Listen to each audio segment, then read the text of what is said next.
এই মুহূৰ্তত লৈ আহিছোঁ অসমবাসী ৰাইজৰ কাৰণে ৰাতিপুৱাৰ কেইবাটাও বিগ ব্ৰেকিং নিউজ আজি হৈছে 21 জুন। ৰাজ্যৰ কোটি কোটি জনসাধাৰণৰ বাবে লৈ আহিছোঁ কেইটামান গুৰুত্বপূৰ্ণ খবৰ। অসমত প্ৰতি বছৰে হ'ব এনআৰচি, ৰাজ্য চৰকাৰৰ বৃহৎ ঘোষণা। অসমৰ অবৈধ বাংলাদেশীক লৈ কঠোৰ ভাৰত চৰকাৰ। অসমৰ বাংলাদেশৰ সীমান্তৰ জিলাক লৈ 5টা বৃহৎ সিদ্ধান্ত। প্ৰতি বছৰত এবাৰ সীমান্তৰ জিলাত পৰীক্ষা কৰা হ'ব পৰিচয় পত্ৰ। সীমান্ত অঞ্চলৰ জিলাক লৈ মুখ্যমন্ত্ৰীৰ ডাঙৰ ঘোষণা। ৰাজ্যৰ কোটি কোটি জনসাধাৰণৰ বাবে আহি গ'ল ভাল খবৰ। সম্পূৰ্ণ ফ্ৰী বিদ্যুৎ লাভ কৰিবলৈ আপুনিও সাজু হওক। লাভ কৰিব 300 ইউনিট পৰ্যন্ত বিনামূলীয়া বিজুলী। এতিয়াৰে পৰা আপোনাৰ ঘৰৰ বিদ্যুতৰ বিল হ'ব একেবাৰে শূন্য। ঘৰত বহিয়েই অনলাইন যোগে কৰিব পাৰিব আবেদন। কেনেকৈ কৰিব আবেদন সবিশেষ লৈ আহিছোঁ আজিৰ ভিডিঅ'ত। লগতে কেইটামান ৰাজনৈতিক আৰু অৰাজনৈতিক খবৰ যুগত কৰা হৈছে আজিৰ দিনটোত। গতিকে এনেবোৰ খবৰ নিতৌ পাই থাকিবলৈ চেনেলটো ছাবস্ক্ৰাইব কৰি ভিডিঅ'টোত এটা লাইক কৰিবলৈ নাপাহৰিব। হয় বন্ধু বান্ধৱীসকল, আজি আমাৰ প্ৰথমটো খবৰ খুবেই গুৰুত্বপূৰ্ণ খবৰ। লগতে অসমবাসী ৰাইজৰ কাৰণে এটা ডাঙৰ খবৰ। ৰাজ্যত প্ৰতি বছৰে হ'ব এনআৰচি। সন্দেহজনক লোকে সলনি কৰিব নোৱাৰিব জনগাঁথনি। ৰাজ্য চৰকাৰৰ বৃহৎ ঘোষণা। ধুবুৰী, গোৱালপাৰা, দক্ষিণ হালমাৰা, মানকাছাৰ, শ্ৰীভূমি আৰু হাইলাকান্দিত হ'ব পাৰে প্ৰতি বছৰে এনআৰচি। অসমৰ অবৈধ বাংলাদেশীক লৈ কঠোৰ ভাৰত চৰকাৰ। অসমৰ বাংলাদেশৰ সীমান্তৰ জিলাক লৈ 5টা বৃহৎ সিদ্ধান্ত চৰকাৰৰ। প্ৰতি বছৰে সীমান্তৰ জিলাত হ'ব এনআৰচি। প্ৰতি বছৰত এবাৰ সীমান্তৰ জিলাত পৰীক্ষা কৰা হ'ব পৰিচয় পত্ৰ।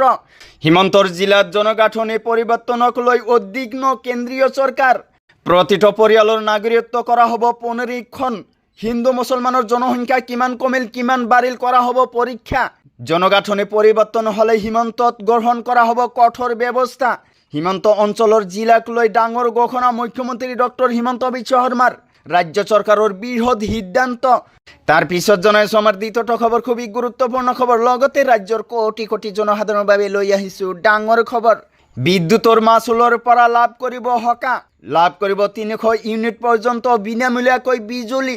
ঘৰত বহিয়েই অনলাইন যোগে অতি সৰল প্ৰক্ৰিয়াৰে কৰিব পাৰিব পঞ্জীয়ন। এতিয়াৰে পৰা আপোনাৰ ঘৰৰ বিদ্যুতৰ বিল হ'ব একেবাৰে শূন্য। ক্ষীপ্ৰতাৰে ৰূপায়ণ কৰা হৈছে প্ৰধানমন্ত্ৰী সূৰ্যঘৰ বিনামূলীয়া বিজুলী যোজনা। ঘৰৰ চালত চলাৰ পেনেল বহুৱালেই প্ৰতি মাহে লাভ কৰিব 300 ইউনিট পৰ্যন্ত বিনামূলীয়াকৈ বিদ্যুৎ।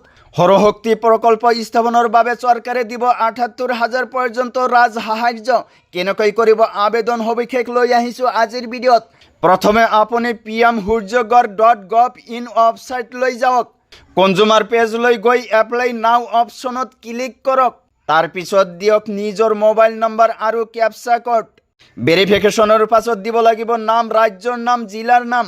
ইয়াৰ পিছত দিব লাগিব আপোনাৰ ইমেইল আইডি। মোবাইল লৈ অহা OTP সন্নিৱিষ্ট কৰি ক্লিক কৰক ছেভ অপশ্যনত। ইয়াৰ পিছতে ৰাজসাহাৰ্য লাভৰ বাবে আপুনি সন্নিৱিষ্ট কৰিব লাগিব বেংক একাউণ্ট। সকলো তথ্য পাতি অনুমোদন হোৱাৰ পিছতে আপোনাৰ মোবাইললৈ আহিব মেছেজ। বেংক কৰ্তৃপক্ষৰ সৈতে যোগাযোগৰ পিছতে আপোনাৰ একাউণ্টত সোমাব ৰাজসাহাৰ্যৰ ধন। একেলগে ধন নিয়োগ কৰিব নোৱাৰা গ্ৰাহকৰ বাবে চৰকাৰে কৰিছে অতি সুলভ বেংক ঋণৰ ব্যৱস্থা। তো বন্ধুসকল, আজিৰ মূল ভিডিঅ'ত এইখিনি ইনফৰমেশ্যন দিব লগা আছিল। ভিডিঅ'টো ভাল লাগিলে চেনেলটো ছাবস্ক্ৰাইব কৰিবলৈ নাপাহৰিব। আৰু যদি ফেচবুকত চাই আছে তেনেহ'লে পেজটো ফ'ল' কৰি লগত থাকিব। চ' থেংক ইউ ফৰ ৱাচিং ফুল ভিডিঅ'।